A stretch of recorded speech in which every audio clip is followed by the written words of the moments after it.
Hello everyone, मैं हूं तेज शर्मा और आज के इस वीडियो में हम बात करेंगे bank of India money market instrument fund के बारे में। एनएफओ का इशू 28 जनवरी 2025 से सब्सक्रिप्शन के लिए ओपन होगा और 3 फरवरी 2025 तक सब्सक्रिप्शन के लिए खुला रहेगा। 4 फरवरी 2025 को स्कीम की यूनिट्स अलॉट होंगी जो भी निवेशक इसमें निवेश करेंगे। और अगर हम बात करें मनी मार्केट इंस्ट्रूमेंट्स के बारे में, money market instruments short term के लिए बिजनेसेस को उनकी वर्किंग कैपिटल को रिक्वायरमेंट करने के लिए गवर्नमेंट को जो है फंड्स प्रोवाइड करते हैं। आरबीआई की तरफ से मनी मार्केट को रेगुलेट किया जाता है और इनकी जो मैच्योरिटी होती है 3 महीने से लेके 1 साल तक की होती है। इनमें लिक्विडिटी हाई होती है और रिस्क भी कम होता है। Treasury bills, commercial paper, certificate of deposit जो है मनी मार्केट इंस्ट्रूमेंट्स में ही आते हैं। ट्रेजरी बिल्स जो होते हैं किसी भी देश की सेंट्रल गवर्नमेंट की तरफ से इशू किए जाते हैं फंड्स को। एक सर्टेन टाइम के लिए जो पैसा लिया जाता है और उसको इंटरेस्ट समेत है जो वापस कर दिया जाता है। और सर्टिफिकेट ऑफ डिपॉजिट जो होते हैं किसी भी बैंक की तरफ से या फिर फाइनेंशियल इंस्टीट्यूशन की तरफ से इशू किए जाते हैं।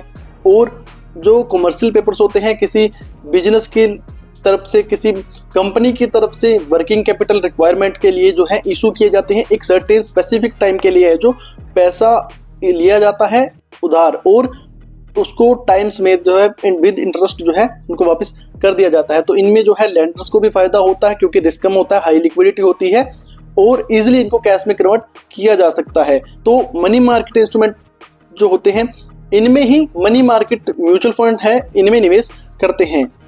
तो अब हम बात करते हैं फंड के बारे में। स्कीम के इन्फॉर्मेशन डॉक्यूमेंट प्रेजेंटेशन का लिंक डिस्क्रिप्शन बॉक्स में मैं आपको दे दूंगा। इन्वेस्टमेंट करने से पहले आप उनको भी एक बार जरूर रीड कीजिए जहां से आपको फंड के बारे में और भी नॉलेज मिलेगी। स्कीम में मिनिमम लमसम इन्वेस्टमेंट आप 5,000 रुपए से कर सकते हैं।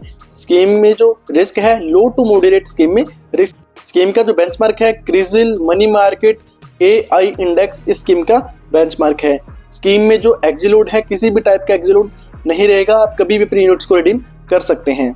स्कीम का इन्वेस्टमेंट ऑब्जेक्टिव इन्वेस्टर्स को रिटर्न्स जनरेट करके देना है विद रीजनेबल लिक्विडिटी प्रोवाइड करके इन्वेस्टर्स को by investing in money market instruments. तो जैसा कि आपको पता है कि इनमें भी mutual fund investments are subject to market risk. तो इनमें भी कोई एश्योरिटी गारंटी नहीं रहती कि स्कीम का इन्वेस्टमेंट ऑब्जेक्टिव अचीव होगा या नहीं होगा, बट इन फंड्स में जो रिस्क है वो कम रहता है comparing to other mutual funds.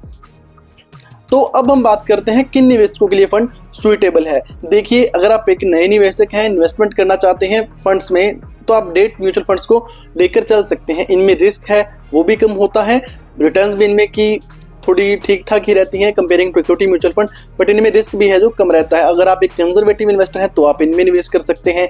अगर आप शॉर्ट टर्म के लिए अपनी मनी को पार्क करना चाहते हैं, इन्वेस्ट करना चाहते हैं, तो आप इन फंड्स में इन्वेस्टमेंट कर सकते हैं। इन फंड्स में नहीं, और भी एएमसीज के इसी टाइप के फंड मार्केट में है, आप उनको भी एक बार चेक कर सकते हैं। तो जैसा कि आपको पता होगा कि जब आप इन्वेस्टमेंट करते हैं अपने पोर्टफोलियो को डाइवर्सिफाई करते हैं, तो उसके लिए भी आप इन फंड्स में इन्वेस्टमेंट कर सकते हैं। उम्मीद करता हूं वीडियो में दी इन्फॉर्मेशन आपको ठीक लगी होगी, अच्छी लगी होगी। तो अच्छी लगी हो तो वीडियो को लाइक जरूर कीजिए और चैनल को सब्सक्राइब कर दीजिए।